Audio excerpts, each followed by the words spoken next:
it's still saying like all snow, I think on driveways, everything. I can't even tell me this now. So we got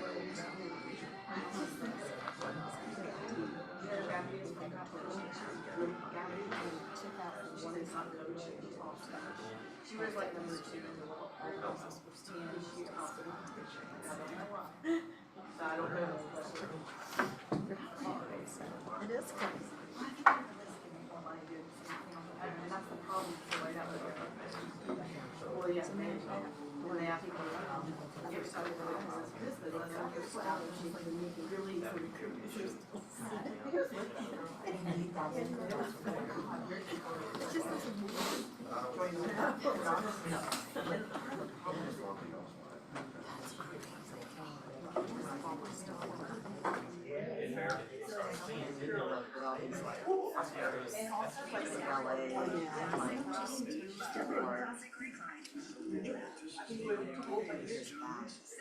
Mostly acoustic classics. Amazing rock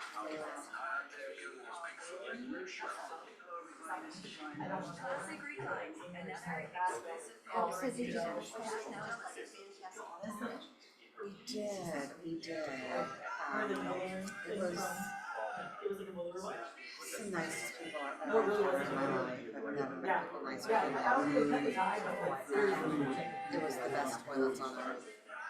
Like heated seats, toilets with you almost. I lived in the sea running one. It was, yeah, it was surreal. Hey, how are you? Yeah, like if you want privacy, it's just make all noise in there. This is privacy button, the waterfall sound, the sensors, especially this cold weather, you're like, oh, it's a different beast. The dryer who's the best toilet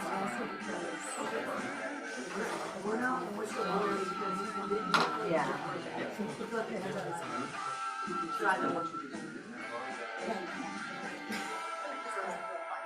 Oh yeah. Yeah, and that was it's funny, like, because my husband's measured in air conditioning. so they're constant. So I was like, look at this crap on. So I think that was He's so weird. My toilet.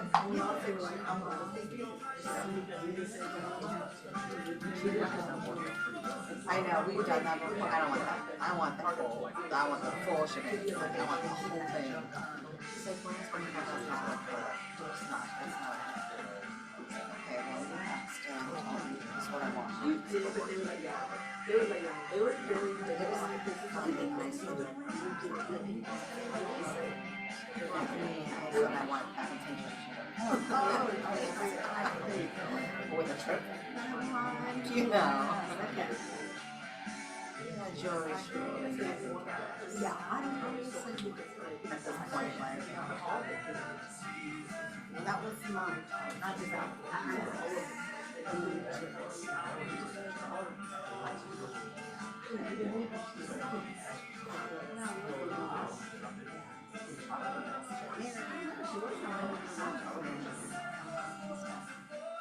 Jimmy House because that's my color.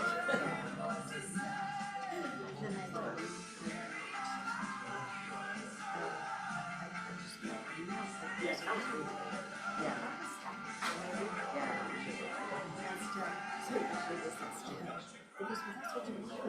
Like her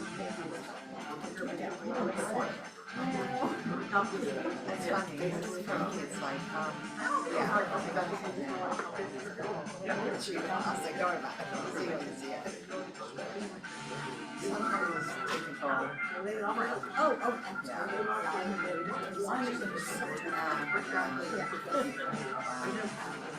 okay.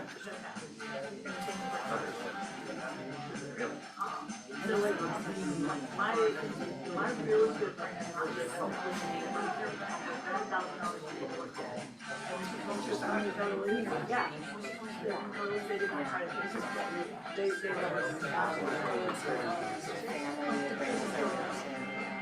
Hello there, sunshine. Happy ladies. Happy New Year.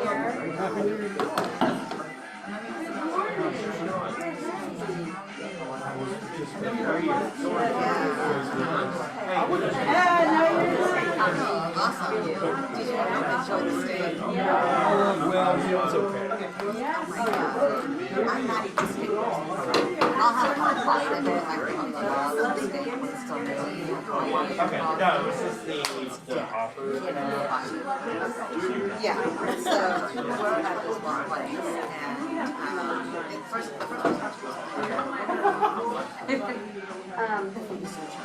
it's COVID.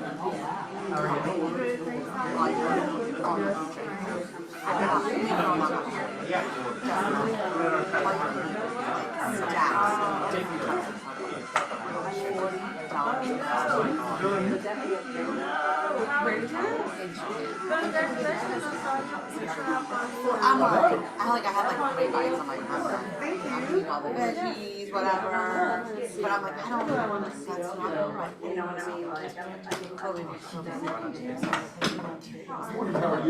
It was like a reservation. Got right in. Is there something wrong with these? I'm a creature of habit. Like, That's what I do. I'm usually over there. I moved over a little bit. And so, but we'd already had.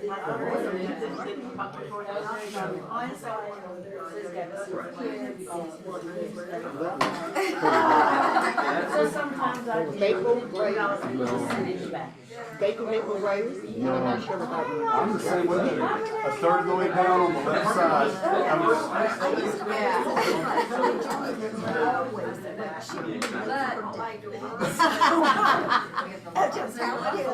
Where is everyone? I mean, I think one day someone's gonna be sitting there when I walk in. I'm just gonna look at them. Yeah, I'm just gonna look at them until they. If I'm here, we'll You may wanna go.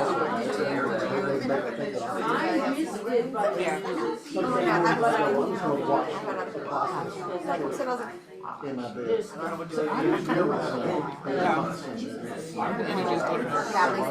How you always want to get started?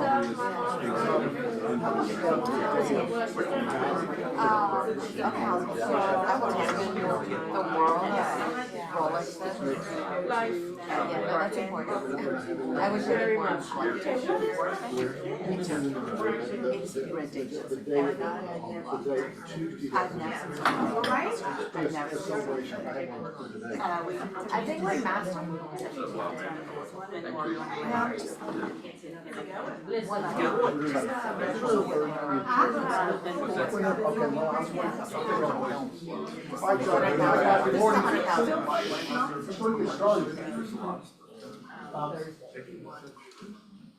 So somebody tell me something they're working on for this year as far as a goal.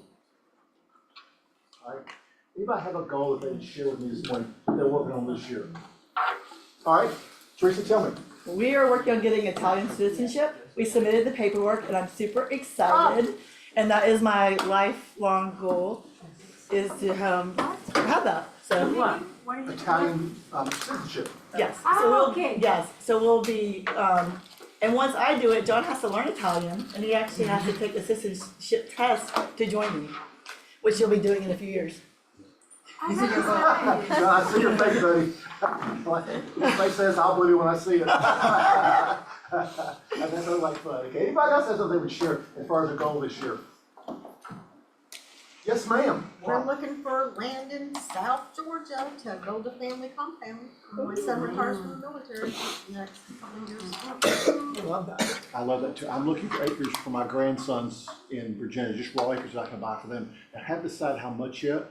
But I'd like to find someplace in some little town where this town is depressed. I could buy maybe 50 acres for each one of them and just let them have it. And they can't sell it to at least 25. And by the time they're 25, that's a lot of money, I would think. So We're looking for a land is going to be a premium. So if you have land, guys, that's a great thing. All right, so anybody else want to share something the thing we're doing this year? Anybody? Yes, ma'am. I wanna go to Alaska this year.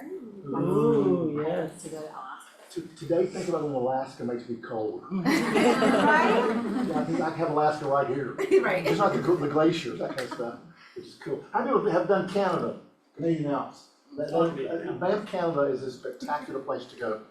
Have you been there? No, we were looking at it yesterday and It is there's not a lot of hotels there. There's not a lot of places to stay is what we realized.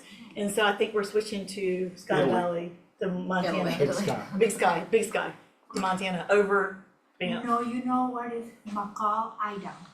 It's beautiful. Okay, McCall, Idaho. I'm looking McCall, this up. Idaho, they have a beautiful lake and the real estate there is very expensive. Very expensive. I tried to get a house there. I love it. Carol actually stayed at the Banff Springs Hotel. That was anyway, and it was spectacular. It's an old hotel. Yeah. So anyway, it's good. All right, guys. All right, let us move on. Maybe everybody will wake up and come in. How many people stay in this room because they're cold? Maybe I'm cold. All right. Good morning. So this is on Caravan today. That's going on. It's Jill Harris. She has one on. And Janice Silverbeck's team has one on, and Pam Eldridge has one on, and they are open today, and they're all above $1 million. So please go by and support them if you can do that. Okay, partners. We have Mr. Partners today. Mr. Partner. Me go first? Alright. Yes. Alright, guys, I'm looking at my notes here just because Carrie gives me specific instructions. And I didn't know, I've got one down there at 10, so I didn't know this morning that she was not gonna be able to come up. So, one, I know you guys know this, but, she wanted me to make one announcement about if you haven't gone to the class with Cheryl King, on the guard changes, and she's getting in, she can't keep up with the request for all the brokers and everybody to do them, so she's having to she obviously makes Keller Williams a top priority in our alliances with you guys, but if you haven't, she added a class down at the Atlanta Realtors Association, on January 22nd at 10 a.m., 10 to 1. Any of you need that, or you know anybody that needs that, wants to go to it, she's just, she's doing it, she does as much as she can, but she's getting to where, you know, she's pretty much the preeminent teacher for what y'all do, and she can't, I mean, she went down and did something in South Atlanta the other day, and I was like, you know, we gotta focus where our footprint is here, but she gets inundated with requests, so that's one that she added that you guys can come to. Only other thing is, I don't know who's going to the family reunion this year out in Vegas, but as usual, we'll have something. I won't be there, but we'll have 3 attorneys there. I think Cheryl's actually coming, and 2 younger associates, and we're having when you're out there and I'm sure Carrie has let you know, but we always have an event, and we're having one at the Four Seasons out there. Is that it right there? That's it. That's the same thing that you sent me. On February 17th, you can read up there and see what time it is and all that, but love for you to come. I think that, I don't know about this office, I haven't asked them how many people y'all plan on, but I know 2 of the offices, that we do a lot of work with are having the most people they've had go. So it should be a big group. Obviously, we want you guys to come by, and see us. But other than that, you know, me and Teresa were just talking a moment ago, I've had some signs just this week of things, everybody getting back, and you start getting phone calls and getting, on the way in here, you get specific requests from an agent that's in this office about things that lead us to believe the market is picking up, or at least people are out there doing things, because we feel it a little bit and see it just in our phone conversations, and obviously we're behind y'all on that. So that's really all I had. I just wanted to tell you thank you for everything, as you always do, and you know we're downstairs and easily accessible. So thank you guys. Thanks. Appreciate it. Come on up. Yep. Morning, everybody. Morning. Good morning. I'm Kyle McGann with Supreme Lending. And I'm Hunter with Supreme Lending. We wanted to touch on everybody's favorite time of the year, which is tax season. We know that there are, especially you guys being self-employed, if you're not working with a CPA, we would highly recommend that you do so to take advantage of all of the benefits that you guys do have, and to take that a step further. If you guys do have any self-employed clients, we work with them pretty closely along with the CPA to figure out what they need to do in terms of reporting income to qualify for the purchase price that they're looking at. Also too, another note on self-employed borrowers, a few months ago, Freddie Mac has made a change in being more lenient with self-employed borrowers. It used to be the standard was 2 years. Fannie DU is totally out of this conversation. This is Freddie Mac with LP only. It used to be the standard was 2 years self-employed income, a hard stop at that note. Freddie Mac has since made a change, I think it was in the end of November, early December, where somebody can be self-employed for 1 year as long as they have a 2-year work history of being in the same line of work or a similar line of work. So if somebody is a handyman that's W-2, that works on AC units, and they do that for a year, they decide that they want to go out on their own to become self-employed, they've got a year's history of being self-employed, you can use that income for them to qualify, even though it is not a 2-year history of them being self-employed exclusively. So that should open up the door for a lot of people. There's not really a huge difference between Fannie and Freddie. It's just an automated system that you run it through to see which one takes it, which one is more aggressive versus which one is more lenient. There are certain documentation requirements that are a little bit different, but from an overall perspective, they are pretty similar. So self-employed people, that is going to be a huge benefit to them. So if you guys do have any self-employed people, we can't give them official tax advice, but we can work with the CPA to say, hey, if you report this amount, this is what your qualification would look like. If you report this amount, it may be lower, maybe higher. So if you guys have any questions about that, please just let us know. Yeah, and kind of to piggyback on that, giving a lot of extra time, getting people to the lender, to us as soon as possible when we know that they're self-employed is huge, because we all have talked to people that are waiting to file their taxes, maybe not even just this year's taxes, until right now to go buy the house. They don't realize, like, we need to know tax transcripts, how much they owe. Sometimes they don't even know how much they owe. Yeah. They don't realize the IRS payment plans they're gonna have to get are gonna take, 45 days this time of year to get installed. So there's a lot of moving parts, and just being prepared and over communicating, and then letting us, like Hunter said, do the income calc, tell you what we need to see, how much you can write off this year and nothing fraudulent, but just specifically like, hey, make sure we're structuring it the right way. And so that we set them up for success. So there's a lot of intricacies, but now's the time of year that it really, really helps people. And to get those tax returns up front, even if they have filed taxes.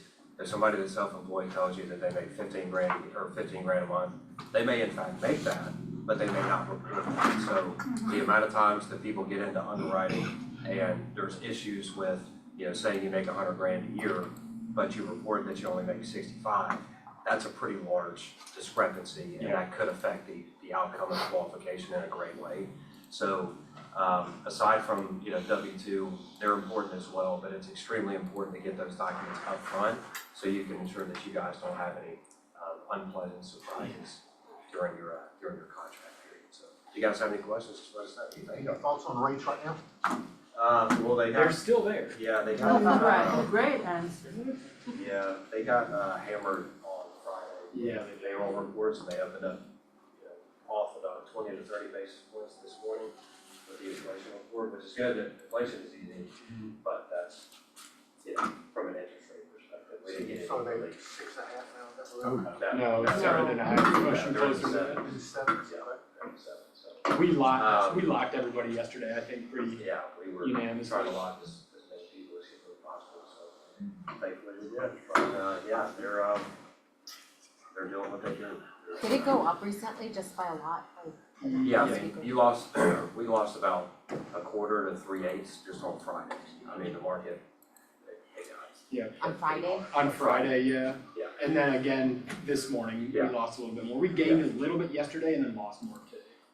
And what does that mean when you lost it? Means that the Lost original means it quarter- goes up. Yeah. So it could go up anywhere from an 1/8 to 1/4%, assuming, just to keep the math simple, if somebody's paying 0 discount points and the market opens up off, depending on what, or how much it opens up off, it could be, if the cost stays 0, instead of taking a 6.875, that rate may be 6.99. Conversely, if somebody's paying a discount point, that may get them 6.875, but the next day when the market opens up off, a discount point may only get them 6.99 or 7%. So it's all, it depends on what kind of structure they're looking at. Okay, so someone who was qualified for like 6.5 last week it's now like about 7?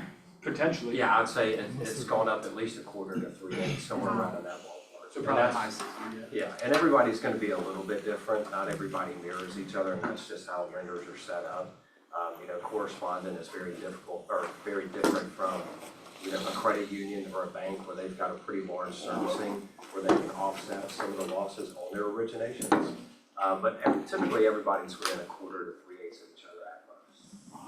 So, But I yes, tell you what, those are guys, the I wish, swings. I know you guys do too, I wish people would stop trying to play the market. Yes. Yeah. I mean, Danielle had somebody back in the fall. Yeah. They were gonna save $1,200 a month. Nope, my dad says rates are gonna come down. Yeah. Bingo. I had a guy Thursday. Yeah. I have the text that I sent him where I said, hey, the market's been super volatile. Just lock today if you like these numbers. Yep. The next day, this is a high loan amount. So the next day he lost, his rate was gonna cost him just $700 total in discount points, ended up being $3,400. And so and that was between Thursday and Friday, so that like he said, the rate went higher.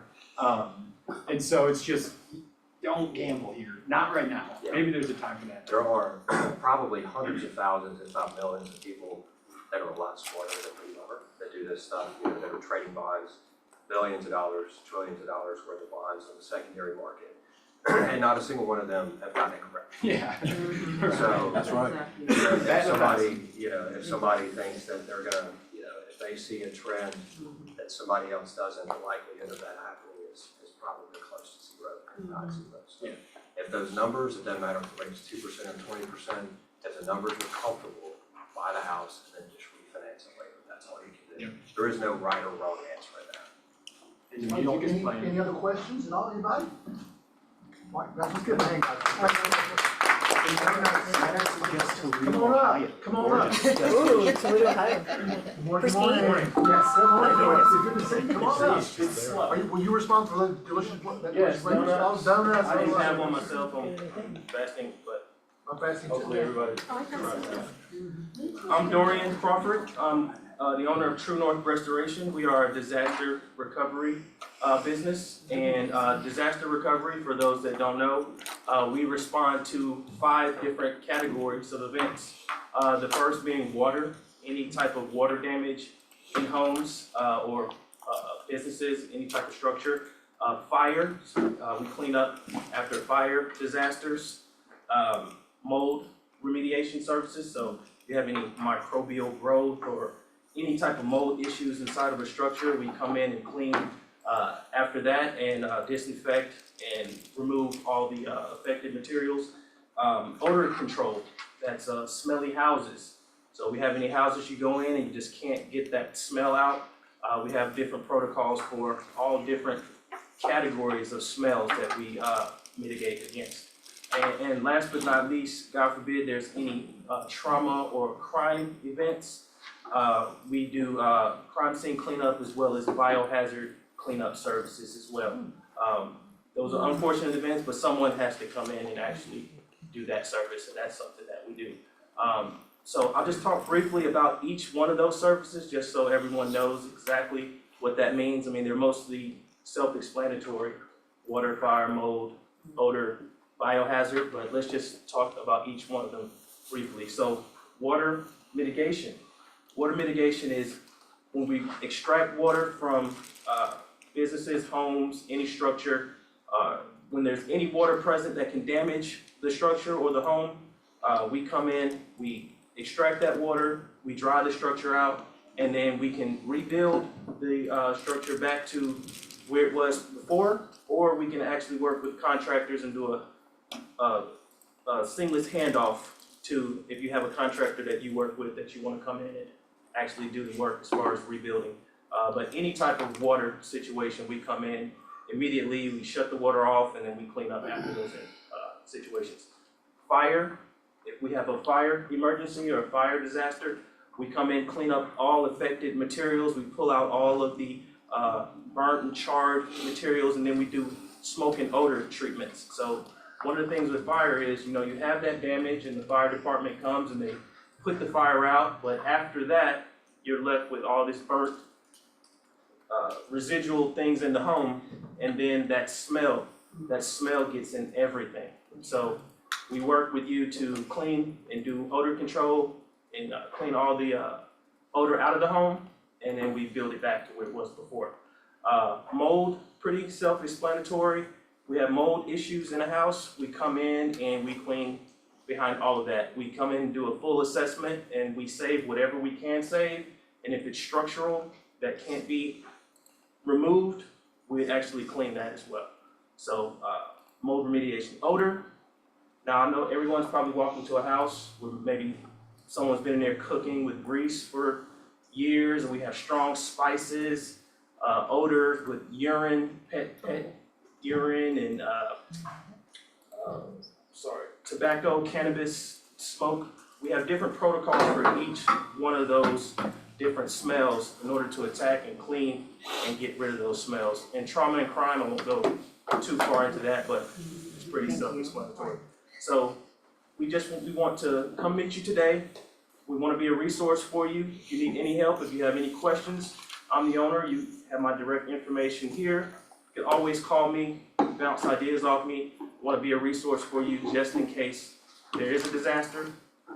We're here to help you. So thank you. We plan on attending a lot more of these events and getting to know you a little better. And I appreciate you guys having us out. Any questions, y'all? Yes. How does the process work for quoting? Like, do you guys come out and do a free quote? Is there a cost for Yeah, a we quote? come out, we do a free estimate. Okay.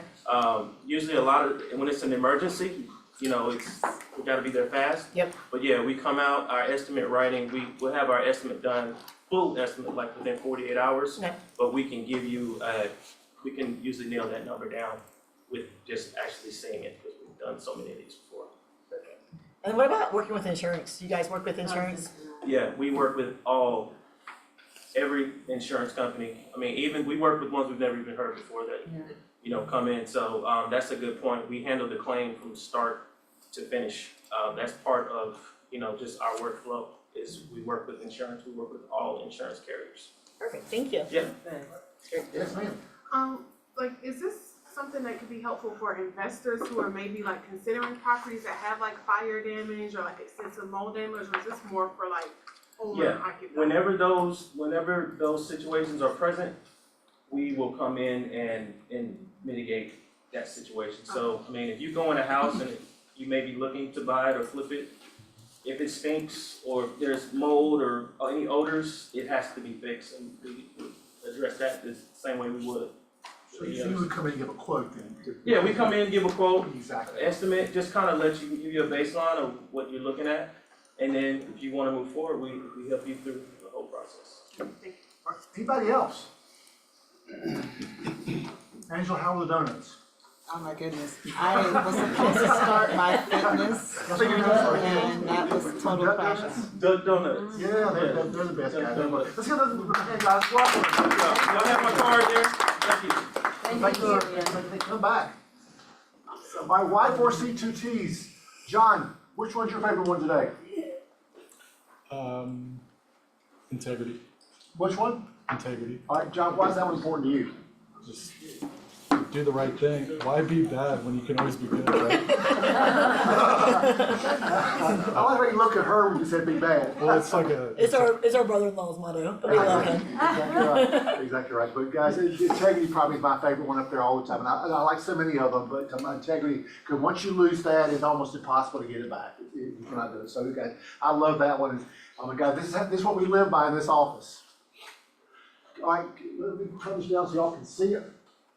So, So, continuing education, guys, I was just amazed last week that on Thursday, before it was gonna snow on Friday, this room was packed with people that came to a continuing education class. So you all love this, I love doing them. You wanna talk about this, Reed, or Danielle?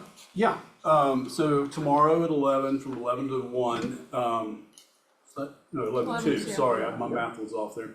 3 hours, right? It's a free CE class on selling condominiums. We are going to just walk through, actually, probably the first 2/3 of it is the really important part. The rest of it is gonna be things that you won't necessarily deal with, but just trying to answer questions and give you the scoop on, what is a condo, what do you have to look for?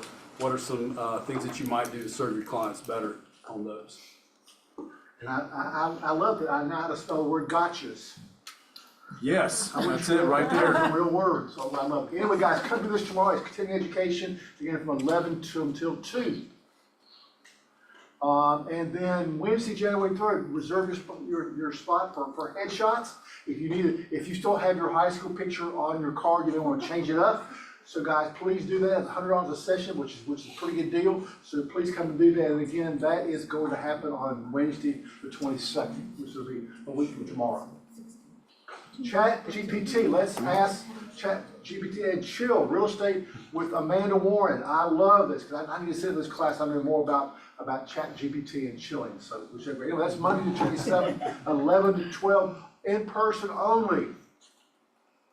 Market Matters, all right guys, this is coming up on, it's really a nice presentation, guys, and it is gonna be on the 29th, Wednesday, from 9 to 11:30. Please come, get there early because the seats do fill up. Bring a guest with you if you would like. That's happening, the Rock is putting on again on the 29th. Contract type with Sherry Arispy. It matters who you're in business with. So guys, please put this on your calendar. She's gonna do it on Thursday, January the 30th. And no one knows the contracts better than Sherry does. She and I argue about them often. And she usually wins. So please put this on your calendar. Sherry's gonna do it on the 30th. Thank you, Sherry. I have not signed up for this, but Kimberly, have you signed up for this?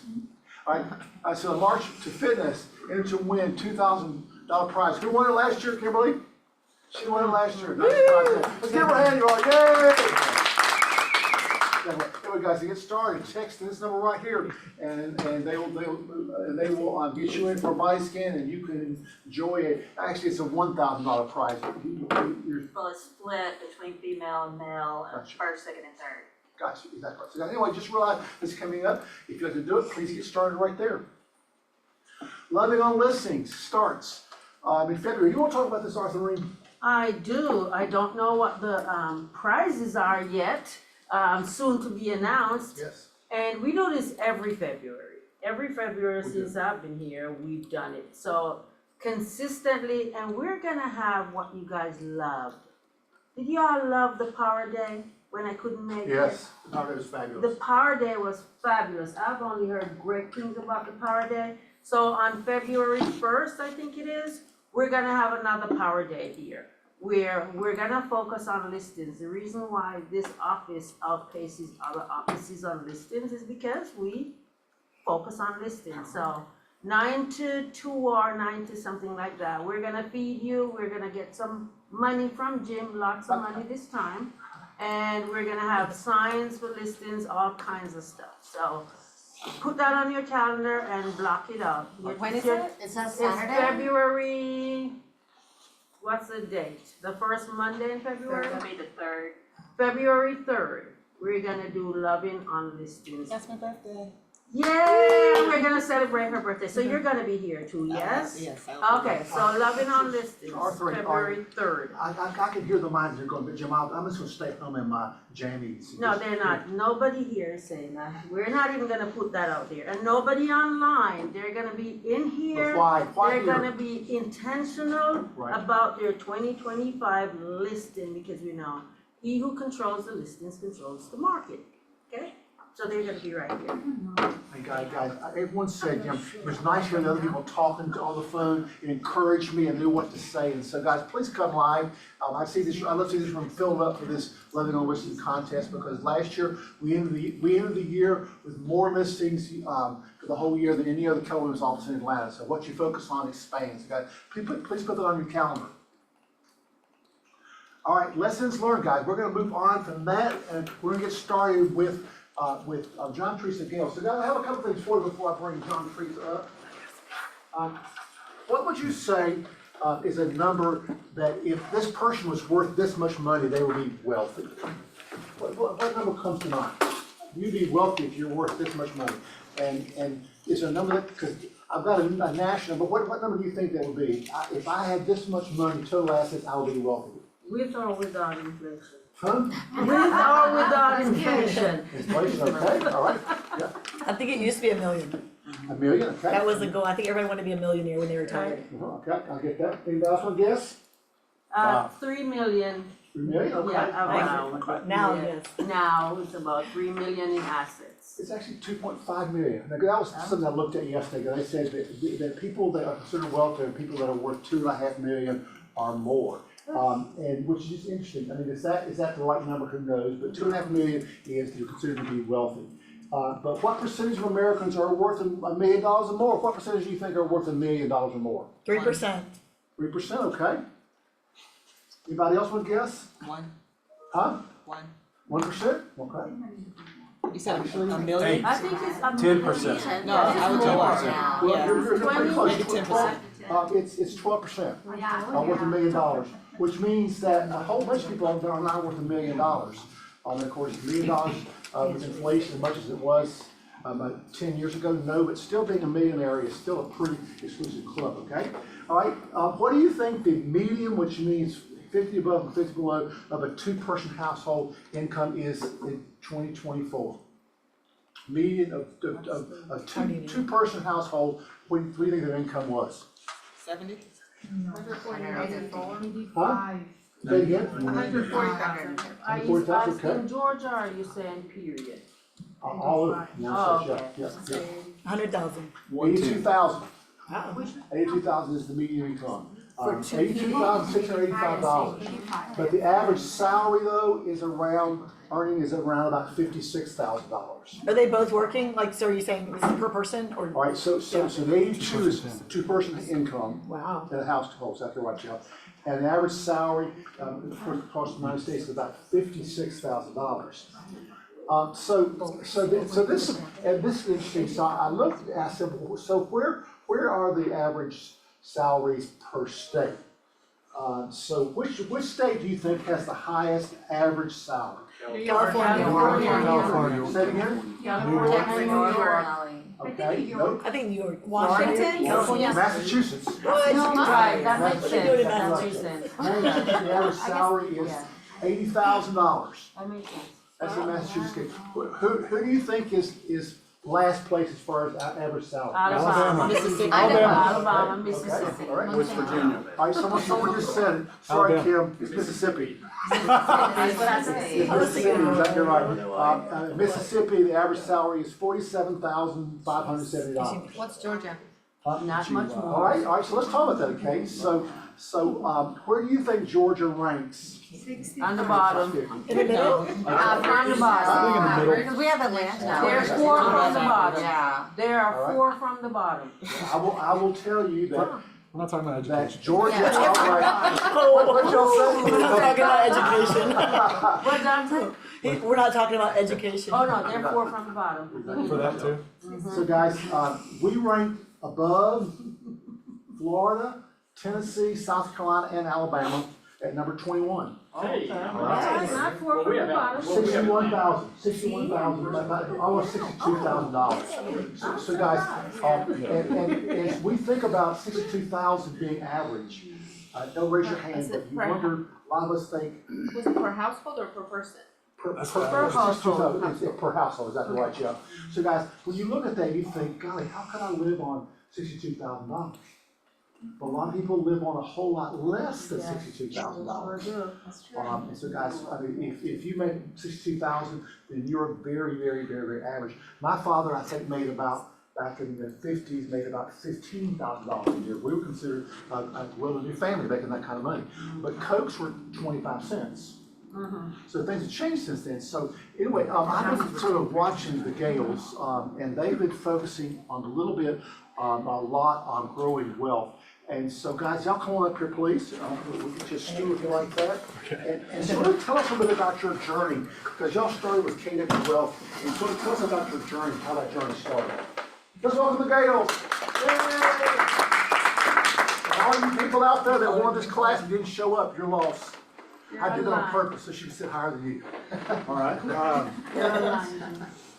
So yeah, we actually started KW in 2019, right, together. I've been an agent for 20 years. So I've seen a lot of different markets. I did REO to start out for like 4 or 5 years, and then I pivoted because I noticed that that was kind of dwindling, and hedge funds were buying up all the properties, so I was like, oh, I need to work with them. So I worked with them for the next 7 or 8 years, and then all those hedge funds don't really care about us. They just started their own brokerages or left the market entirely. And so I was kind of looking at her. She started 4 years, like 2016, working with Berkshire Hathaway, doing like regular real estate, that's what I call it. And I was working with investors, you know, so we kind of had 2 different worlds. So we came together at KW, and it was just a totally different ballgame. The message was different, everything. And I had my own brokerage. I was just kind of like a, solo guy, just doing the investment stuff. And I had a few agents, and anyway, so we changed that. Came to KW, read the MREA, MREI, all that stuff. Took Bold, and got coach. Did all the things. And he realized, he has the best Bold story that I have to just mention because it's amazing. So the first day at Bold, they tell you to call one of your letters. John did that, and he ended up selling 200 properties because of 1 phone call. And so we're like, hey, there's something to this. We'll call other people. So, and he doesn't really talk about that much, but it was really cool. And it was during when COVID happened. And so at one point, it all terminated. So we're like, okay, that's all gone. And then it came back after we realized the market wasn't going to crash. And COVID actually did the opposite to real estate. So it all came back, and it originally was with properties and that. But that was pretty cool, just from a call from Bold. So we're like, okay, there's something to this coaching thing, so we're gonna keep doing this. For sure. And then, so with that, it just kind of, like over the years, I've always kind of changed with markets and different things.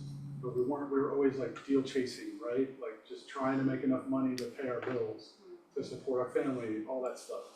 So it wasn't until, 2022, where we our business was a little more stable. We had a bunch of different lead sources, different things going on, so we felt good about our business.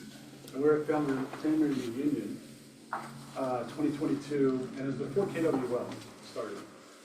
There was like a wealth breakaway.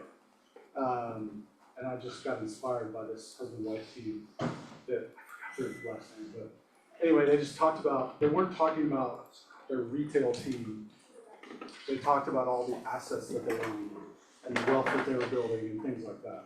So I always thought, I want to be financially free and independently wealthy, right? But like, how do you put a goal to that? How do you actually attain that? Instead of just saying it, let's put it into practice. So we joined KW Wealth, and I learned a lot of things in-house, for sure, and we joined the Be Wealthy Network. There's like a expansion team set up for our retail and then also investment company. And we did that last year, by the way. So we joined the Be Wealthy network last year, and then 6 weeks later, it disbanded. So I don't know if you guys know about a little bit about that, but basically what they were gonna do is they were gonna help us build our team. And so we were basically paying them to do this, and then you're working with Brett Tanner and his team. And so they disbanded 6 weeks later, so we were like, I think everything happens for a reason. I think we could have learned a lot from them. We didn't learn that much in 6 weeks, but with that said, it just showed us what we want and what we don't want. And so I think we learn from everything we do. And so like John's gonna share some of his big takeaways and some things that are super actionable that you can do today to continue to build wealth, so. Yeah, so top things that we put into play was, I've always wanted to, so MREA has a breakdown of the profit and loss statement for your business, right? And I was like, how do you do that? Like, I'm good with numbers and everything, but so I hired a bookkeeper and we went back the whole year and basically categorized everything, MREA stuff, like starting with GCI at the top, and FMLS fees, all the things. Boring to some, but I was interested. With that said, we can, if y'all are interested in this particular bookkeeper, it's not a crazy cost. We looked into some other resources that were part of Keller Williams, and they were super expensive. We were like, we don't have the budget for that. So we did find someone, she was actually a Jim, another office, so she knows Keller Williams. She was an MC, MCA. sorry, she was an MCA, another office. And so she's very familiar with the MREA and how to categorize it. And it's just something we would never have had time to do the proper way, or we could have, it would take us a long time. And so our book, we have a CPA, and they did a P&L, it just wasn't MREA. So when we were trying to compare it, I was like, babe, I don't understand this. Like, I don't know how to read this P&L. I can read it. I can see we made profit, but I don't know how to take this and say, do I need to hire? Do I need to do more marketing? Do I need to reduce marketing? So for me, even though we already had it, I didn't understand it. And so for me, what's the point of having it? Yes, we can see we're making a profit, great. But I didn't know how to use it as a tool. And so that's why we were like, okay, this is important to us. So that was our number one priority, is to make it where we actually can read it and then we can make choices. Like I'm underspending in marketing, which I love marketing, that's my background. And so I'm always like, oh, maybe I should spend some more on marketing. But I can see that this is where I'm not spending as much as I could be spending. So then when this marketing opportunity comes along, John can say, hey, yes, you can do this, because I do look at him to say like approved, not approved, and then we test everything. And if it does not work, that's fine, then we stop doing it. We have started so many times, y'all, last year. I can tell you right now, there's probably, 10 things that we started at least and stopped? We test for 90 days. Yeah, so we Every test. marketing channel or whatever we're trying to test, you gotta put at least 3 months. Yeah, and there's That's so what I many do. that we did, and we're like, this was a complete waste of our time. But we did it and we fell for it, right? So we're like, okay, and it may work for some also, right? So online leads do not work for us. We have decided online leads are just not our thing. We don't get good return on them, and we don't spend the time to do it properly either. So if you're gonna do online leads, for example, you need an ISA, or you have to spend that time sitting there every day calling these leads over and over and over long term. We're not gonna do that, I can tell you that now, and that's okay, right? Everybody's different, and you have to do what's best for you, your time, and what's important to you, and also just your budget, right? Online leads can be super expensive. So, But John, what has been the biggest difference in following the new MREA model as the one you're following before? What's the biggest So I'd difference? say just knowing exactly how many deals that we need to close Right, in order to pay for our, our basics. gotcha. And then the next level is, bells and whistles, and then above that is abundance, vacations, retirement, which I told her about to talk about. Gotcha. Yeah, and we can send you, So I we know haven't exactly seen how that. many deals. Yeah, and we have that budget model where it's just simple. A lot of coaches give that to you. I think most of the KW coaches do that. But I do like looking at that, because then you're like, oh, this seems more simple. I only need X number of deals to pay my budget, right? Just my living expenses and business expenses. They put those together. And so, because obviously those are both expenses. And so then you're like, okay, I can do that. That's no problem, right? And then you're like, okay, bells and whistles, I need those things too, because that's like getting your hair done, right? That's important. You gotta get your hair done, get your nails done, and all the things. But if you can't pay your regular bills, right, you're not gonna do your bells and whistles. And then I really, really care about vacations. Like, that's the most number one important thing to me, is have my kids travel all around the world and learn that America is not the only place. And so that's extremely important to me. I want them to go to every country that it's possible to travel to. And so for me, I gotta get to that third bucket, or I'm not gonna be happy. And so we are actually doing our expenses a little different this year, to where we don't get to go on vacation till we get to the part, right? Which I'm planning it ahead, don't worry, like we're planning it, but we're not gonna do it and execute it unless we get to that point in our business. Each quarter. So we're doing it quarterly now, and we really love, like, we're reading the book. What's the book that breaks it down into quarters? 12-week year. 12-week year. So I got the little book that goes with this, and I love it. It made me sit down, and if y'all haven't done this, it takes you through every single part of your business, including spirituality, fitness, And when we did this, y'all, I was like, oh my God, like some of our numbers, 1 to 10, were like, whoa, like, yeah, we're doing really well in business. But I didn't think we were doing as well in some of the other areas. And I was like, when we did that, it really made me think like, oh my gosh, like we need to eat healthier, for example, because we're so busy, a lot of times we end up with Chick-fil-A or pizza for dinner. And that's not how I wanna live my life, right? Making money is great, but if you're not feeding your soul and feeding your body healthy, you're gonna eventually feel that, right? And you're not gonna live that long anyway, so what's the point of having the money if you're not gonna live a long life? So, yeah, sorry, we went long on that, but, It's important though. a few other things, have y'all ever heard of whole life insurance or permanent life insurance?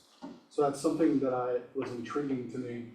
I know Dave Ramsey's like, no, only do term, but I researched and did a lot of research and, we did one like 2 years ago when I started at KWL, but we have definitely increased that amount. And we have an end goal in sight, when both of us are at 60, it'll pay us back, like, a good amount. And actually, the same amount that we're making now, basically. So on that, how many people have a financial advisor? So some people like half and half. So I'd say if you don't have one, talk to one, because it is free to talk to a financial advisor. And I will tell y'all, it took me a long time because my limiting belief was a financial advisor only wants to do that part of the business. Stocks and bonds and insurance, but they don't care about real estate. Yeah. And I talked to a bunch of financial advisors that were like that. They're like, no, not real estate, we don't want you to do real estate, we want you to do this. And I'm like, no, do you not realize that we are perfectly, what do you call it, like, we're designed to actually have the best chance of making money off real estate? So why would a big part of my wealth building goals not be real estate? So we finally found one after like talking to a bunch that I really like, and he understood that, and he actually was like, of course that's gonna be a big part of your wealth building plan. And if it's not, that's like, why are you in real estate, right? And so that was huge for us, so we actually listened to him instead of getting this plan that sounded great. And so like, we built this year a plan that when we turn 60, we can retire on the amount of money we need to live off of. And the income that will be coming in will be non-active, is that what you call it? Passive, thank you. Passive income. And so that's amazing. And I like the words cash flow, right? That's the way, that's passive income is cash flow. yes. Does everybody know what passive income means? Anybody that's not clear on that, that doesn't know what passive income means? Why don't you just take a moment, John, just for everybody so we're all on the same page about passive income? Passive income, so there's many ways to get this. So one example is profit share. Profit share. KW, you help bring in agents to KW and you see money on the 21st every month. Yeah, you don't earn it. You don't, yeah. It's not related to employment. Yes, not related, yeah, it's not active income where you're trading time for money. You either buy an asset and it sends money back to you, or you have a business where you're not actively working in it and you're getting profits from it. And a lot of people will consider rental properties as passive if you have a management company and you're not actively doing all the work yourself. So it depends on how you have it set up. And I will definitely have a management company doing rentals. That is not something I want to do. But I think you guys have to all decide what you want to do, because some people might love working Speaking with of tenants. rentals, that's part of our plan is to end up purchasing 33 rentals. By the time we retire, by the time we're 60. And we're starting this year with 3, and we already have a plan mapped out, the market that we want to go after, the property avatar that we're going after, smaller homes, certain age, all that stuff, so. We can it's talk all about mapped out. avatars, because I think that's something you learn from KW Wealth that I think is pretty cool. Because for us, I think a lot of like purchasing rentals or flipping houses, a lot of that it feels like a lot of risk, right? It feels scary. And so one thing that KW Wealth taught John, and I can let him tell you more about it, is to create an avatar. So then it doesn't feel as scary because you're doing the same thing over and over. And like what's our avatar, for example, for flips? I mean, it's 1,800 square foot, one level home, under 350,000. So it's like, instead of, a deal came across my desk, I need to find money to figure this out. And instead, you're kind of pushing other deals away or wholesaling them, selling the contract to someone else. There's so many ways to make money on each lead, if possible.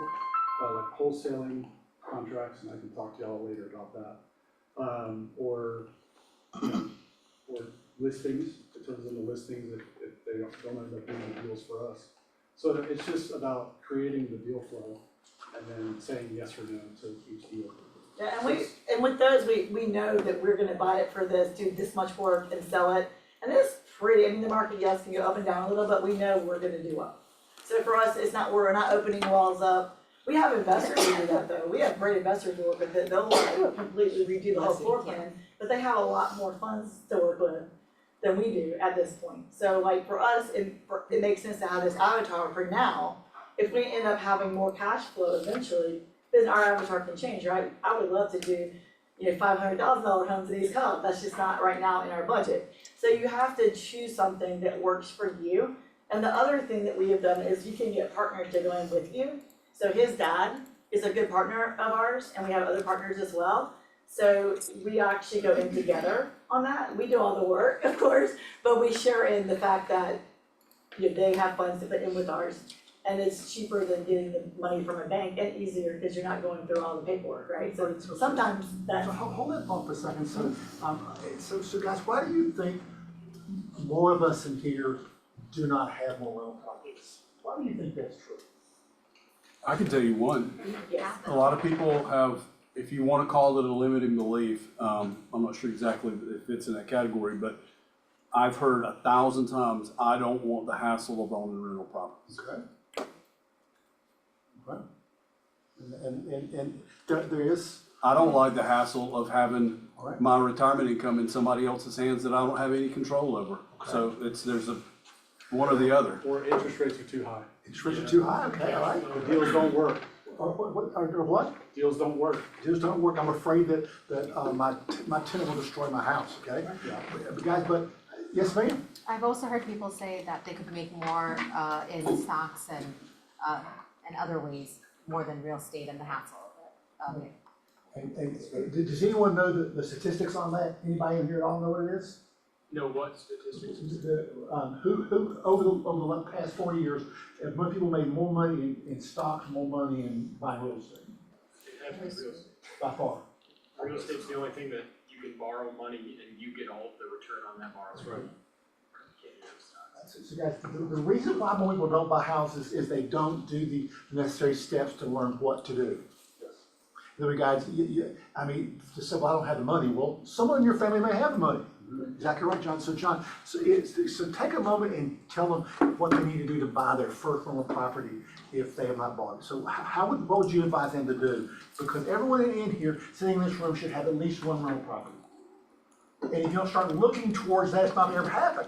You're gonna keep talking about knowing that. So what would you do? Yes. Do you stay in a certain area or do you buy all over the way? Do you go by the rule of 25 minutes an hour away is as far as you go to buy them, or do you buy everywhere? So for flipping, we stay North Atlanta in Okay. 3 different counties. Okay.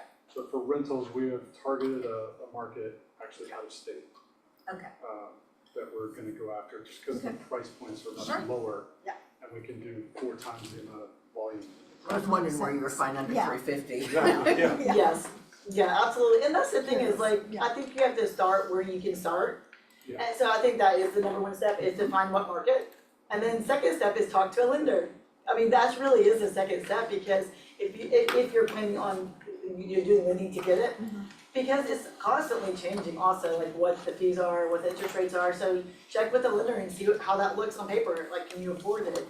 And Talk to friends and family if you want to partner on rentals, and if they have the money and you have the skill, you work out some sort of partnership where it's like 50-50 or whatever, and then as the mortgage or they get paid back a certain amount. It's just how you want to work out the deal with them. So are prices too high these days to have a rental house? no, The answer is what? no, No, they're not. no, they're not, it just depends on where and how much funds you have. Exactly. And what priority that is for you, right? So when we say we wanna have 33 total, it's not tomorrow, right? That's gonna be over long, and this is the thing too, is when you're sitting with that seller and you know that they're gonna sell this house for a price that's well under market value, and they're fine with that, right? They need to sell it, you can buy it, you can do whatever you want with compensation, that's up to you guys. And so you have that unique opportunity that you have the first right of refusal many, many times. And well, not to go into detail, but we have an agent right now that's buying their first rental and it's one of our listings, and it just worked out. It worked out perfectly, so it's an area she wanted, and we were like, wow, that's awesome, that's so exciting that she actually had a buyer that was about to buy it, and then the buyer didn't end up moving forward, and so she bought it. And I was like, this is great, right? So, look at the opportunities when they come, just look at them, talk to a lender, see if it works for you. And sometimes it works for you and the seller, and do it, move forward. But if you're not looking, you won't find your fit. No, that is true. Well, I mean, I think that you have the unique opportunity, you're meeting with all these sellers anyway, so, I mean, I know, Danielle, you have a rental now, right? And so, and you're doing very well with your rental, correct? Yeah, I got fortunate, I inherited the Yeah. rental, but yeah, I cash flow like $1,000 a month on it. Wow. So, Yeah, it's really cool. And so, like, that's the thing, is you just have to look at the opportunities, but it does have to be part of your plan. and my interest rate's 2.5%. That's amazing. I know, I'm jealous of that one. I had to put that out there. I know, I'm jealous of that one. And I mean, you guys probably know, we bought a house, and our interest rate unfortunately is not 2.whatever%, I wish it was, and it was. And that's the thing, is I think you have to do what's right for you. Cause like, John, tell them the story of Maggie and Joe, cause it's one of my favorite stories.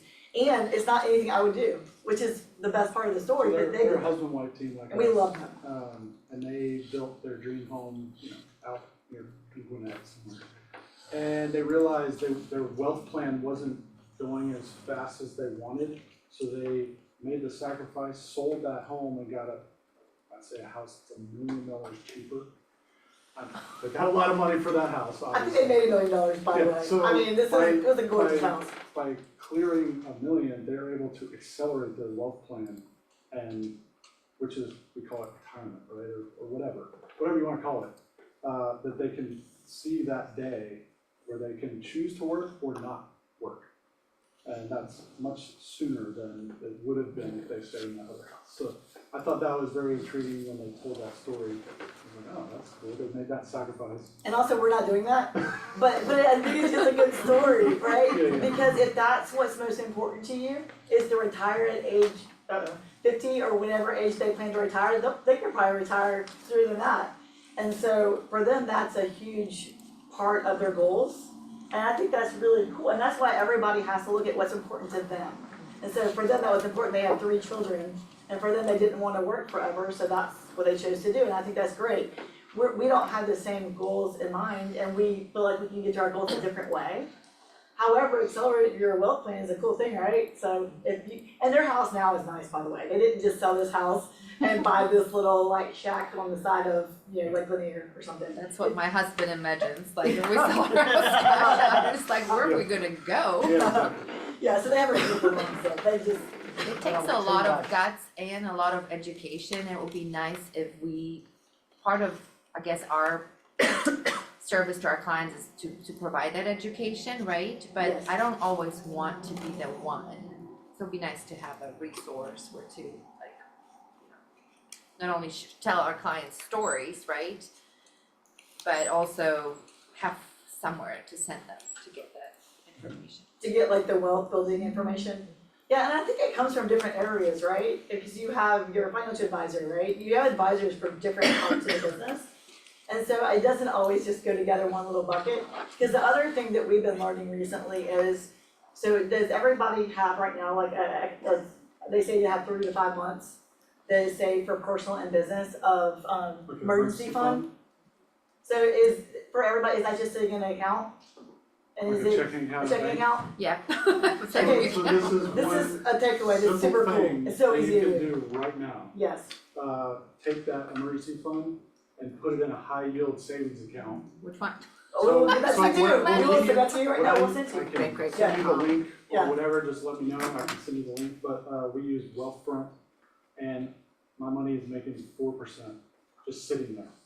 And what's that a year, And you John? can just take that out. So, There's no fees, nothing, and it's an easy online app. It's And you can online. take it out whenever you need. whenever you want, Yeah, American Express Without has a, fee? has a bank. Because everything, is No with fees. fee. no fees for this one.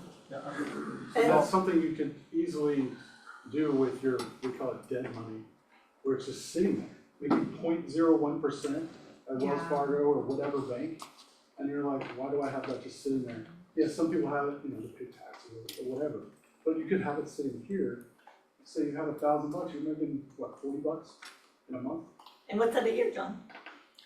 No, you did the math $40 for, a year. well, you did our It's math, like $5 a month, like Yeah. versus the nothing. less than a penny.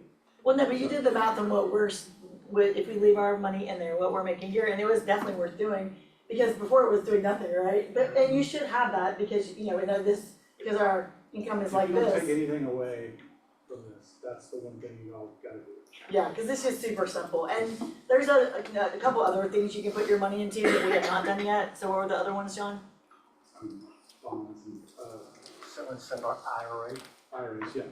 that's what we're doing. Yeah. So that's part of, the retirement plan that we have IRAs, we have a brokerage account, 401, Zep? 401k. Yeah. So a bunch of those. What city and state are you guys investing in when it comes to rentals? So we'll give you more information on that, but right now we're targeting North Carolina.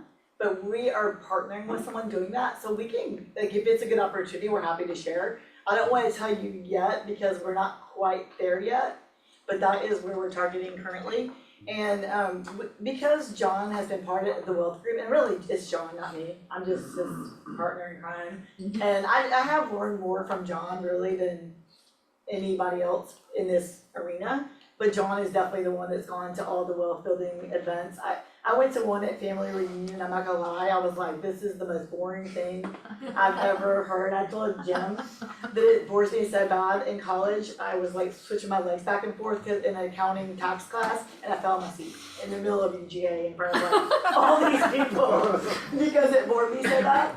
But I was in a wealth building call the other day, and I learned something I did not know. Does anybody know what the number one expense is that Wealth killer. well, the number one expense for your entire life is? Tax health. Yeah. Taxes, whoever said taxes. Yeah. It's taxes. And I did not know this for some reason, and it bores me. Why are we not all learning tax strategies as realtors? And I was Less like, taxes. mind blown. I was like mind blown. Like it's boring to me, but it's not if I'm saving money because I want to go to all these beautiful vacations. So when I really think about my why, my end goal, taxes become very intriguing to me. And John, one of his favorite books is Tax Free Wealth. And so he read that, and again, I have not read it, so I'm not gonna say I did. But John shares with me the stuff from it that we're gonna implement. And I do know what our numbers are and our business is doing, but I just let John read the boring book. But I kinda wanna read it now after learning that fact, because I don't think I realized that. I was actually thinking it was housing or other things, I was not thinking it was taxes, right? And so being self-employed, we really need to pay attention to that, like just the simple fact of like, of how you have your business. Yeah, just having a S corp, for example, is a good way, the tax cuts happened, what, 2017? Most people with an S corp or LLC, gain 20%, or pay 20% less in tax, just from that. So you gotta kind of pay attention to that stuff. Yeah, and the other thing I learned yesterday that I did not know is like, I mean, and we've looked at this, like if your accountant or CPA is not understanding like the rules for real estate, make sure they're knowledgeable, because if they're not, you could be leaving quite a bit of money on the table. And we've taken ours and compared them to other people's, like I always tend to go like, who do I know has a very big business and who do they use? And so I'll go to them, and I actually did that a few years ago, like maybe 2 years ago. And we looked at them against who we use, and they were like, your person's great, don't switch. I mean, they were very nice, they were like, there's no reason for you to switch. But I do think you have to continue looking at that, right? Make sure you're using the right people, because you could be leaving tens of thousands of dollars on the table if you're not doing your taxes properly.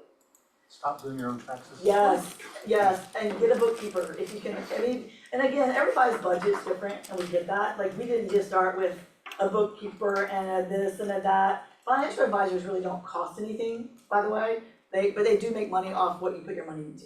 That's how they make their money. And there are some that will charge you for like, if you don't invest with them, they'll give you the plan for money. So there are some like that, but there's plenty you can talk to y'all, but there's zero cost. They give you a plan, and if you talk to them and you're like, I don't like what they're saying, you just go to a different one. So I definitely say like, if you have not talked to a financial advisor, definitely do that. Because what happens with a lot of people, and we're included in that, is you make really good money and then you spend really good money, right? You increase your cost of living with the money you're making, but then you don't think about your future life and retirement, right? Because that can easily happen in our industry.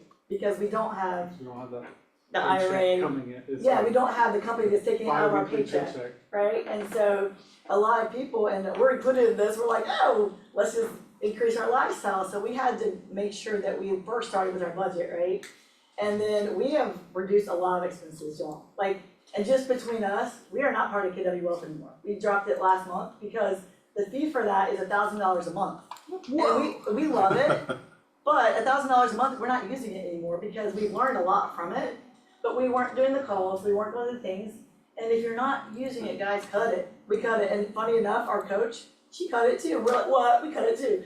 Because we're on the same journey. We're on the same journey. And why spend $1,000 a month? I think it's very valuable, by the way. I think it's worth $1,000 a month if you're using it. But we were not using it. And John's been part of it for a long time. Well, we were using it, I just, the last couple of months. Yeah, well, yeah, and we can join it again. That's the thing, is if we decide that, hey, but we're doing something different, we have another business we're starting. And so that's another thing. So if you have another business you're doing and you're not gonna use that thing, then cut that. And you know, when we joined the KWL thing, we had a few things that they made us do, like Boomtown. We're not doing Boomtown anymore. We're not part of that group anymore, so we don't have to have Boomtown, and so we cut that. So look at your expenses today, something you can do when you leave here, cut anything you're not using, personal and business. Because I think a lot of people especially get part of like all these, what do you call them, when you pay every month, subscriptions. You end up getting Canva and this and that, and you get so many subscriptions, I think you don't even realize you have. And then you start looking at your expenses, you're like, whoa, I have like 20 subscriptions. That's And where the P&L really comes in handy, like, oh, I thought I was making an 80% profit margin, but I'm actually like 68. Okay, so John, if I'm sitting out here and I wanna start growing wealth this year, what are like the first 2 things I need to be doing? Like, what would you say, if I'm sitting out there, I'm like, all right, I wanna start growing wealth, I wanna start even whatever I'm making, I wanna start growing wealth. What would you tell me to do, like first, second, and third? I mean, that's savings account, obviously. Do that first, pay your debt off. Like all your credit cards, be debt free, you know, beside your house. I agree with that. Thought we already answered this question. Be debt free. Pay your debt, because the average percentage on those debts is like, what, 14% or something like that? So if you get back into the green, you're already making money on your money. By getting rid of the debt, that's number one. Number two, make sure you know your numbers for your business, your core business. So your P&L, And get then together that way you P&L. know how much you need to, like your expenses, your daily, your monthly budget. Get a budget, and then that way you know, okay, I need to make this much to live, and this much to build wealth, which is, we call it extra. So what are you doing with that extra money on top of paying your bills? Because it's in your checking account does not mean you should be spending it. Yeah. Exactly right, Jeff. And what we're doing is we're putting it in like quarterly in a separate account. So, cause what always made me nervous is like when you talk this, it may not make you nervous, but I actually am pretty medium to high risk, by the way. I'm not very low risk. I don't follow Dave Ramsey, sorry, Dave Ramsey fans. And I'm not saying you should not be debt free, because we are, other than our house and our cars, which we're paying our cars off this year. And so I'm not saying, yeah, get into debt, because I'm really not. However, I do, because I'm not saying we're that young, but we're on the side where I feel like we can still gamble a little bit. That's what I call it. And so I do tend to be a little more risky than you even. But what made me nervous is like you're trying to pull this money into these retirement accounts, but you're like, I don't have it yet. Because they want you to do your plan for the year and say, okay, I'm gonna take X amount out of my banking account every month. And so I don't like that. I'm like, that makes me too nervous, because if I take this and put in an account I can't touch, then what if I need that money? So that made me very nervous. So what we decided to do is make it a separate account, and it's gonna be quarterly. So we're not taking anything and putting it into our investment accounts until the quarter's over, and then we're taking it as a percentage of the quarter of what we make. Knowing we make more in quarter 1, 2 versus 3, 4, so you have to look at that also. Knowing that if, like, there's been years where a lot of it is because of East Cobb, right? A lot of real estate happens around school. So knowing that, we have to then make sure we have extra money for Q4, especially because Christmas, sorry. And so, like, the holidays. But that's how we're doing it now, because it made me too nervous to just take this big chunk out and put it into investment when I'm like, oh, what if I need that? I can't take it back out, or I'm being taxed on it, right? So that's how we decided to do it. I mean, you can do it however works best for you, but that made me less nervous about taking pretty large amounts and putting them into, investment accounts. Cause when, Yeah, and then the third thing, which we were gonna do this at the end, but. Yep. It's a wealth, have you heard of a GPS, what a GPS is? Duh. 135, so has anybody ever done a wealth GPS or wealth 135? we just did, for the first time ever, like, I never thought about doing one, So our this coach is, made and us I do it. put them all on the desks, but, yeah, it's a 135 for your wealth, so like, could, for example, you wanna increase your cash flow or passive income by 2,000 a month. How do you do that? Well, we're gonna do it by getting free rentals and making sure they cash flow. And that means, however much monthly money comes to us after all expenses, all that stuff. So we have a goal in mind and the numbers need to work to make that work. But anyway, so that's one thing, and then bringing more agents in with profit share. Our profit share is pretty good, actually, like we make quite a bit, and so we also decided to take that money, and it's only for investment. So that, for me, it's not extra money, but that's the way we're looking at it. So that's another thing I've heard of a lot of agents doing, especially ones that get quite a bit of profit share, is they take that money and they reinvest it in whatever they choose to invest in. I think that's quite brilliant, because then you're not putting that as part of your budget. Are you doing this? Class. Do I see a GPS wealth building class? I think we should do that. Class. Yeah, I think we should do one. Kimberly, they just volunteered. And also, I know that there is someone from the ALC that's going to teach a, P&L class. Because I think P&Ls can be hard if you don't know how to set it up. And we cheated because we got our bookkeeper to do it, because it just felt daunting to us, because that is a way you can do it. But there is, I think you could easily do it also. Do you not agree, the P&L? So I think there's a person from our ALC that's going to teach that class. I have someone in mind that has already said he would do it. Good. And so that's gonna be an important class that y'all should all go to, because we're not the people that teach that, because again, if you're not good at it, you hire it. That's what my motto is. I'm not good at everything. I wish I was, but I'm not. So if I'm not, we hire people to do it. And John can absolutely do it, but he's so busy doing other things, it wasn't the best use of his time. And the person we found, the cost for it was not substantial, so it made sense.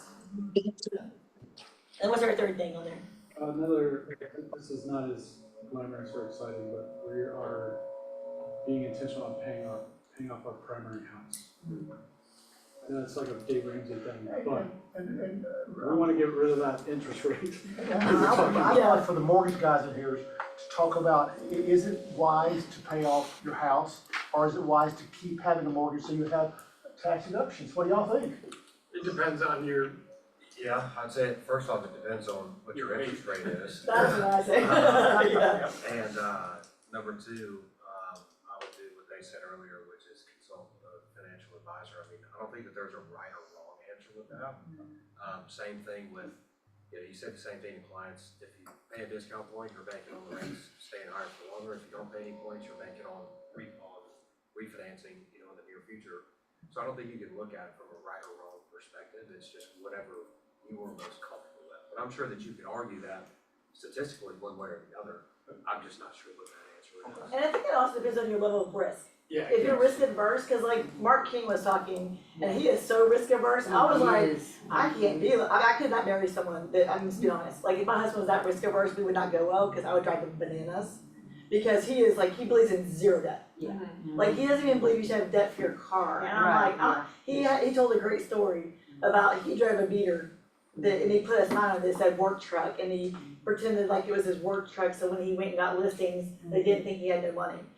I just don't know if I could do that. I love that. A great story that I love my car. Like, and but when he did the numbers on how much you pay in cars, were y'all That's on what that got call? me, yes. I was like mind blown. I don't want to actually spend that much money. What did he say, y'all? Do you remember what he said? I do. How much money do you spend on a So car? the Average average person. American makes $2.5 million in their lifetime. Yeah. They And they spend, pay 20% of that. they spend 500,000 of that on cars. Is that insane? Before That's financing, crazy. with financing, they spend 900,000 No. of their gross 2.5 million on cars. Is that crazy, y'all? A depreciating A asset. depreciating asset. So after hearing that, I do have I love that, because I was like, I'm gonna drive my car until it dies, I like my car. And he was like, do you wanna get a new car? And I'm like, no, I'm driving that thing. It's gonna be 20 years old before I get rid of it, after hearing those stats. But doesn't that make you think, like, and it was also interesting who they target with that. White, older males, cause they love their cars. And it was just talking about who they target with college debt even, that was interesting. And it was just so interesting because like John and I are very lucky, we both had the Hope Scholarship, so we did not have any debt from college. But you see so many people, y'all, I think that's one of the biggest issues right now is how much, debt people have from school. It is crazy to me. My little sister's at AA, so anesthesiologist assistant. She's been working for how many years now, 10? And she still has so much debt, y'all. Like it is, and she makes a lot of money. But like, and she doesn't live above her means at all. I mean, she lives in she's bought one house, like she's debt, but she has not been able to just get enough money to pay off that college debt. So to me, that is just crazy. So we're really pushing with our kids, like, hey, we do have money. That's another thing you can do is put money into a. We have that. So we have how much right now for our kids? Like a 50,000 each, or total. So you have 50,000 total. But that only gets them like what, a semester? It's not much. And so it doesn't go very far. But we're encouraging them to get a scholarship. Starting when they're born, it's like $200 a month. Yeah. And then, increase that, obviously, we've increased it. And then, they'll have 50,000 each, probably when they graduate high school. That probably gives them 2 years in state. And if they have hope, it's like, they're good to go. Yeah. So we don't have to worry about it. Yeah, and our goal really is for them not to pay for school like we did. Because I think, you have to have good grades, you have to work hard, but that is our goal for them so they can take that money and buy their first house. And that money is theirs regardless, so we're gonna encourage them. College educated if they wanna work with us. Yes. They both wanna work with us, they both, I'm like, I tell my son, I'm like, you're gonna have to step up to this if you want to work with us, like, your work ethic. Yes. I wanna back up to the mortgage question. Yes.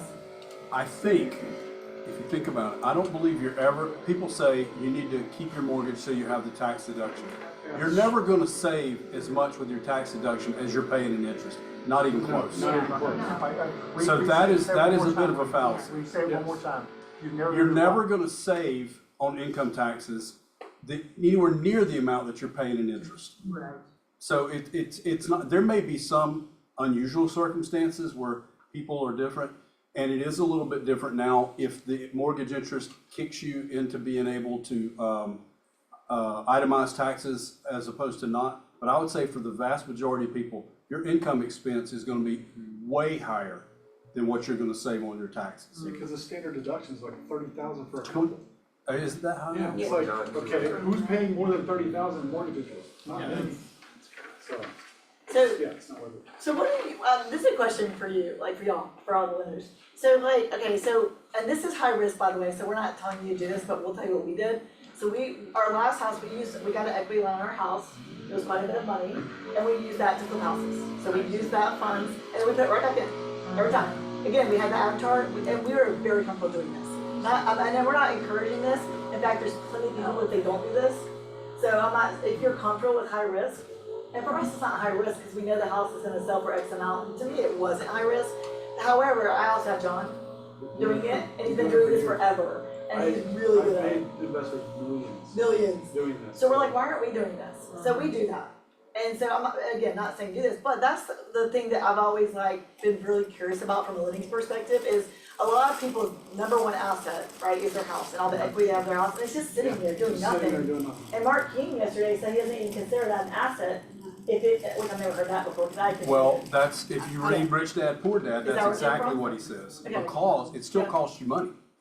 Now, the reality is, you've gotta pay to live somewhere. Correct. But he doesn't, Rich Dad, Poor Dad doesn't consider it an asset either. Maybe where he got that from, because that was on his book list. So you don't consider an asset? Well, you've either? gotta here's the thing, you've gotta liquidate it to realize any. And move. The benefit, and move, and find somewhere else to live, so it doesn't, I mean, it looks good on paper, but it doesn't, all it does is, it changes your living expense, but it doesn't turn into assets in the sense of being able to do anything with it, you can't. Well, what about the equity though in your house? Do you have a lot of clients, I know this is a trick question probably. No, it's an opinion question, Yes. and I'm just curious.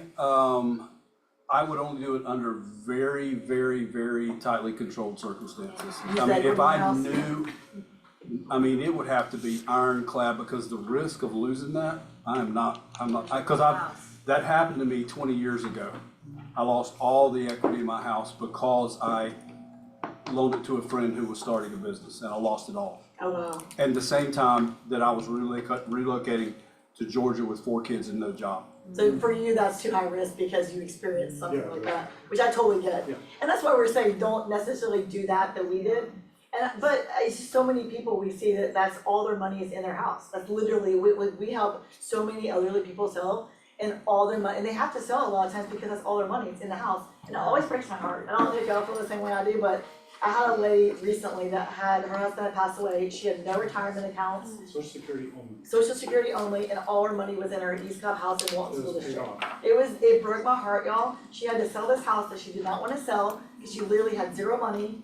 And we found her a cute little house in Dallas, and it's all fine, like her little community's adorable, she's happy. But it just broke my heart, because I'm like. Why did it break your heart? Because she didn't have retirement accounts and savings, and she didn't wanna sell her house, but she had to, and. But isn't that similar to your other friend who sold their house for $1 million in order to have a sustainable lifestyle? It is. But So it's for the an same- old lady, her She was network not- was She immediate in had a her choice. immediate area. Yeah. It's just. Oh, She that's didn't want to, something but it wasn't her Because she choice. didn't have It wasn't her choice. So it wasn't a financial, as much She of a had options, financial though. blow as it was relational. Yeah, it Okay, was very that's- yeah, sad. that's a good question. Well, Yeah, just not but it is having, kinda It was a similar, good question. yes, just you're not right. having a plan, that's what was. Yeah, that was my point, That's she all. didn't have a plan, nobody Like, we helped helped her. her and it was like a much better situation. Yeah, and then when that money's gone, that's all she has. It broke, y'all, it really did break my heart, cause she did not have a financial plan where she's making, have what she needs to live on for the rest of her life. Yeah. That's all. All right, y'all, so the last thing I want y'all to do is to come and sit in one more boring meeting and go away and do nothing. So that's a waste of everybody's time. So guys, what is the first thing you think you need to do if you've not started anything yet? What's the very first thing you need to do? What did John say? Wealthfront, Say again? Wealthfront. Do that, yes. I've started that. it. I tell you what scared me, because when I started merging with my accounts, it like pulled everything from I was like, my husband would not approve that. Go out of it, like delete. My husband's very protective. Tell me what you're talking about? The Wealthfront, High yield savings I account. think Libby uses it too, and she told me about a year ago, if I put money, I would probably have like $4,000. Yes, you would. Yeah. So it's just, you basically just put your Emergency emergency fund. fund in it. Because Or- so many people or have their tax reserves savings. just sitting there doing Everybody nothing. saves for taxes Yeah. every quarter, right? You're supposed to. Yes, we do. Put it in that account, you'll make an extra, $1,000 or whatever. Yes, it's just true, and that fluctuates y'all, by the way, it was 5 at one point. Yes, Yeah. it was even 5.5 So for like we- 3 months. Yeah, So now it's done to 4, but. What's Yes. it called? Wealthfront is the one we use, we can send you a link But to wait it, for a link, because if you get a referral link, you'll get, a discount. Like It'll go a to 4.5%. yeah, higher. Will you Yeah. send that to? Yeah, we'll everyone? send it. Yeah. So it's just an online high yield savings account? Correct. Yes, Oh, yeah. okay. Yeah, so- Not a brick and mortar, so Yeah. their interest rate will be higher. and this because they're is not just for paying the it. money you need to use, right? So this is the money you can't have tied up in stocks and things and like, Yeah. it's just the money that you're gonna potentially need, Yeah. hopefully not, but it's sitting there supposedly only for emergencies. And y'all, John had to teach me what emergencies were, they're not vacation, by the way. I love this, no, really not. Right? No, I was like, oh, Yeah. your hair's not an emergency, like, I did not realize any of this, like, I literally thought like budget was the budget, right? I was like, it's all together, and he's like, no, your emergency fund is not for that. The emergency fund is to live off of, it's mortgage counts, by the way, so mortgage counts, if you wanted to know, your car counts, food counts, so that's good. And I had to learn the hard way, y'all, cause I was not taught this, by the way, I was not taught to budget, I was not taught to get this growing up, in fact, for me, it's like, the money was just there, it felt like I never had, I don't have this, my parents were divorced, by the way, I lived with my mom, but I had grandparents that would like give us whatever we needed, so they'd supplement our income, and they would also like buy us clothes so my grandparents are the reason we didn't have to suffer, cause otherwise it would have been a completely different situation. But our grandparents were awesome, right, so they bought our car, we turned 16, like they did the things, right? So I never was like, oh, I need to save for this, now they taught me to work hard. Like, we didn't just get things, we had to go like pick up all the pine cones under the beautiful like linear house. So like, we worked really hard for what we got, we Really hard, find cones? There was way more than that. That was just an example. That was just an example. No, they made us, we had to do chores, we had to work, like, we lived with them when we were younger, so my mom went back to school. So long story short, they gave us a, I know you are, but they gave us we have a really good work ethic because of that. But I've still never learned the budget. They didn't sit down and go, hey, you guys should budget. So we're teaching our kids that. There's a really good book we can share. Do you remember what it's called? The one we're going through? Oh, we can share it, but it's a really good book for kids that makes it super simple, and it's simple for adults too. I always read kid books sometimes for adults because you're like, oh, this breaks it down really easy.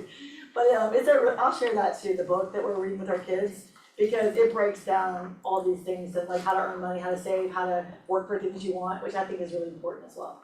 Right, so once you have the 6 month worth of saving put away, that's first, that's the first thing. You got, and it cannot be the taxes, that's not part of saving. I mean, the taxes gotta be in a separate account, it has to be an emergency fund 6 months. And guys, the American Express has a bank. And they have high yield also on those. American Express has one, just American Express International Bank. And the second thing I recommend you guys do is that you become experts on buying rental income houses. You've gotta know where you can find that money, and start thinking, I gotta be looking, because guys, once your eyes are open to all that, you will find a rental house this year, but if you're not looking, you're not gonna find it, it will not happen. It doesn't happen by just thinking about it. You guys to become experts in where to find rental houses and how to pay for them if you don't have any money. And Jim, you do this, like, don't you work with, you have a fund together with other people? Yep. We all buy these little houses? Yep. Yeah. And John, I think we have you on a class Yes. teaching how to find the money and with- how to working work with with investors. investors, yeah. Oh, yeah, you should do the investor one, Yeah, 'cause so he's you- really good yeah. at that. So you have a class that you come in. Yeah. Yeah. No, he can take a property though, he really is, he is very good at, what do you call it? Evaluating a property. Well, no, there's another word for it, Underwriting. underwriting, well, there's another word for that even, what do you call it, like, anyway, he's really good at telling you. That thing. There's a word for it, but he's good at that, like, he can take a property and tell you what to buy it for, how much to put in Does it. it work for a rental or? Yeah, flip? what's the John, what's your rental, class? flip? Creative financing, like all the different. And John, how many investors are you working with right now? Probably primary 4 or 5. 4 or 5, and where do you find most of their investment properties right now? Off market? Well, it's mainly flips, so. From yeah, other a lot of agents. off-market. Other agents. Other agents. Yeah, a lot of other agents. So if you ever have any, in you're the happy Atlanta to. area, Yeah. like, we could buy a lot in Atlanta and south of Atlanta and stuff, but they wanted to move away from those markets, cause just the expenses and everything being too far away from it. And what does Brett teach you? I'm not saying we do this with every property, but what does he tell you to do? What do you mean? Brett, when you get a property, you go through things. Yeah, it's, Can I it's a buy it? deal hierarchy. Yeah. I don't know if y'all are familiar with that. In the class. Yeah. Come in the class. Come to the class. We'll yeah. teach that in the class. When is the So, class? so instead of just looking at everything like a listing, Terry Berger talks about this all the time. Yeah, he does. Yeah, he does do a good job also. Like, oh, I'm just a listing agent, I don't wanna deal with smelly houses, that's what he says. But you need to open your mind to, there's other ways to make money, I guess you could say, on a listing from. Yeah, and a lot of investors do wanna buy off market, like, so sometimes they won't buy it once it hits the market, so you have to keep that in mind as well. So that's part of the thing is like, once it's listed, it makes it harder for them to resell, cause that's out there. So there are certain investors that won't buy it once it's on the market, but there's plenty that will. So don't think that if you list a 30, ugly house, it won't sell on the market, cause it will. But there is a group of investors that prefer to buy off market, so. And the thing to think about it is you just have to ask your client, is this price work for them? It's really, in the end, it just works, you say, present it, if it doesn't work, great, then we'll list it.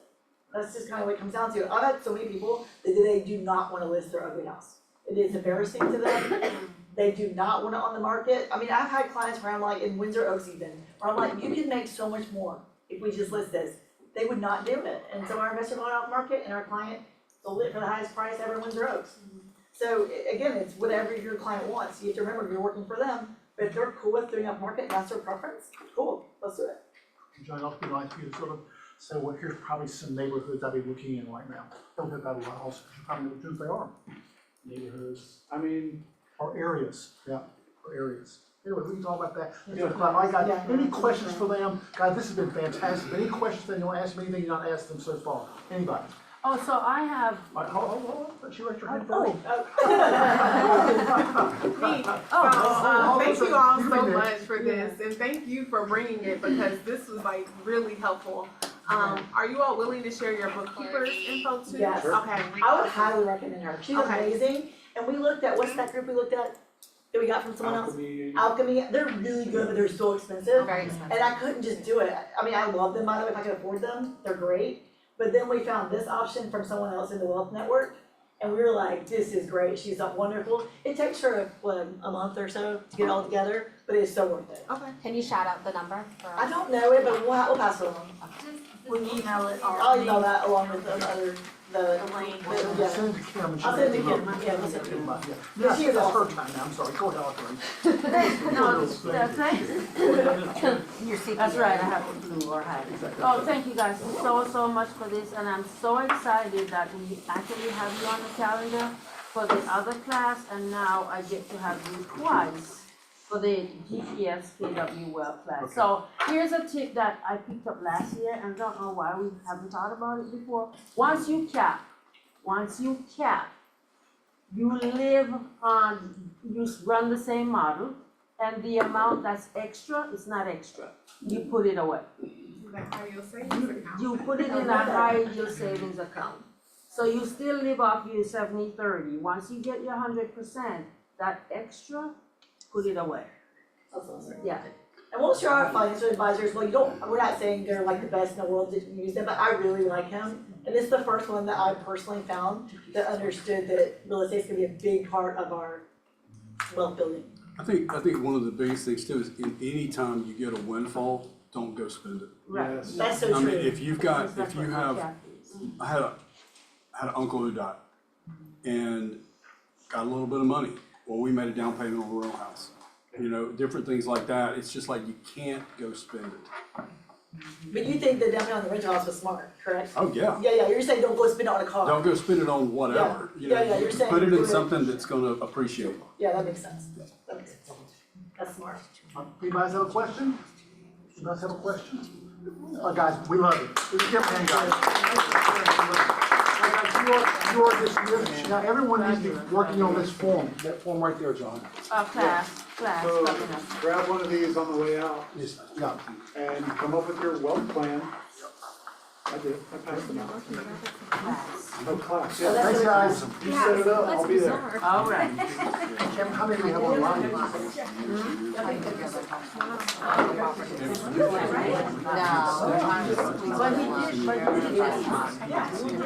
so, Some like,